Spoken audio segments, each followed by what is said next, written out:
आदम में, इसका मतलब यह कि कुल कायनात मौजूद है, वैसे ही कुल कायनात आदम में मौजूद है। आदम कायनात में मौजूद है और कायनात आदम में मौजूद है। बिस्मिल्लाहिर्रहमानिर्रहीम।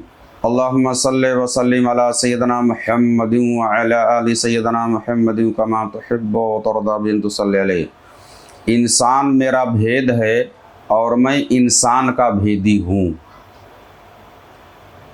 फरमाने इलाही है कि इंसान मेरा राज है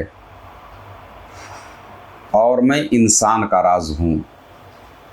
यानी हमारे अंदर हम जो हैं अल्लाह के राजों में से एक राज हैं, मगर हम अपनी हकीकत खुद नहीं पहचान पा रहे हैं। इंसान जो है कुदरत का, अल्लाह का गहरा राज है।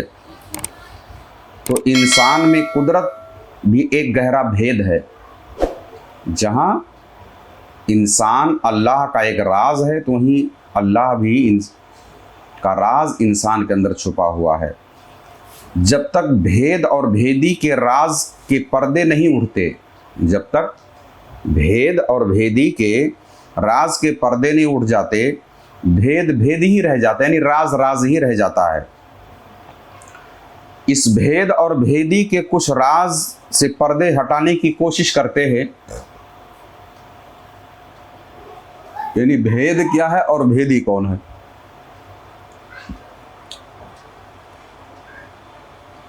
भेद जो होता है वो भेदी में छुपा है। भेद जो है, राज जो है राजदार में छुपा हुआ है। यानी राज भेद भेदी में छुपा है, यानी राज राजदार में ही पोशीदा है। तो भेदी में भेद भी छुपा है। ये अल्फाज का उलट फेर समझ में आ रहा है। यूं समझे कि दरिया में कतरा, दरिया में कतरा और कतरे में दरिया। दरिया में कतरा और कतरे में दरिया।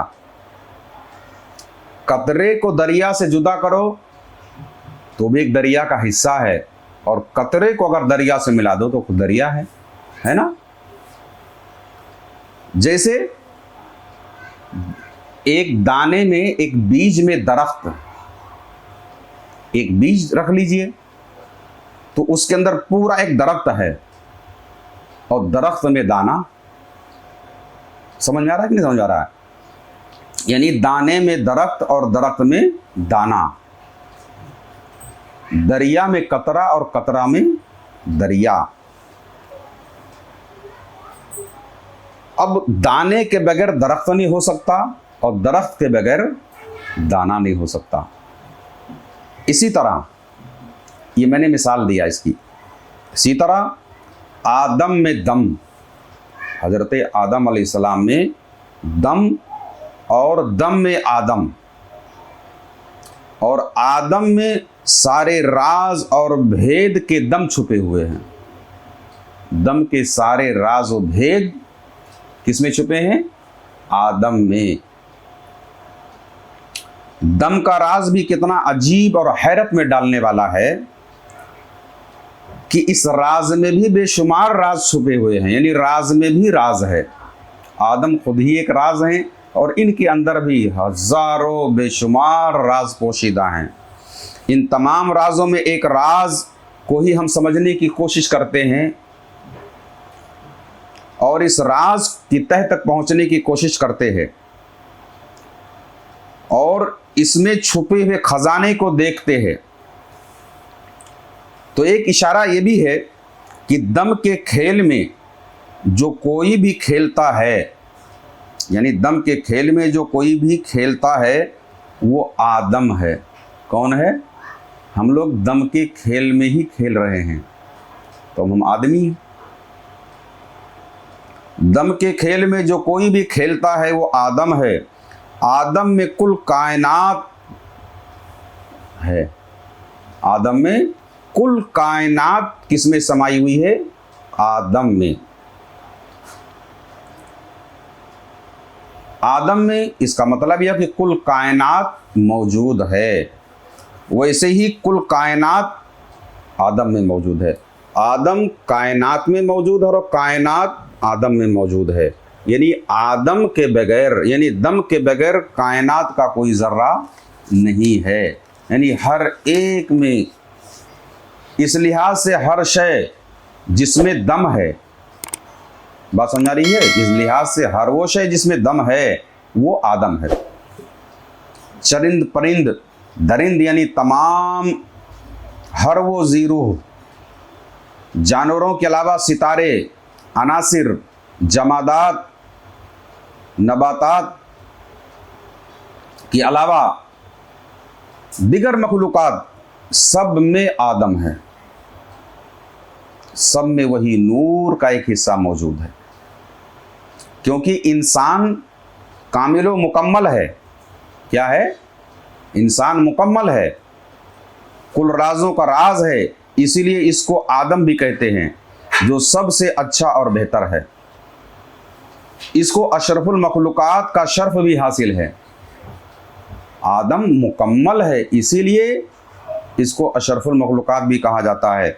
18,000 मखलूकात के ऊपर इसको शर्फ हासिल है। यानी खाकी वजूद में नूरी वजूद समाया है। इस वजूद खाकी के अंदर एक नूरी वजूद समाया हुआ है। और कमाल ये कि इसके साथ रूह भी शामिल है। सोने पे सुहागा,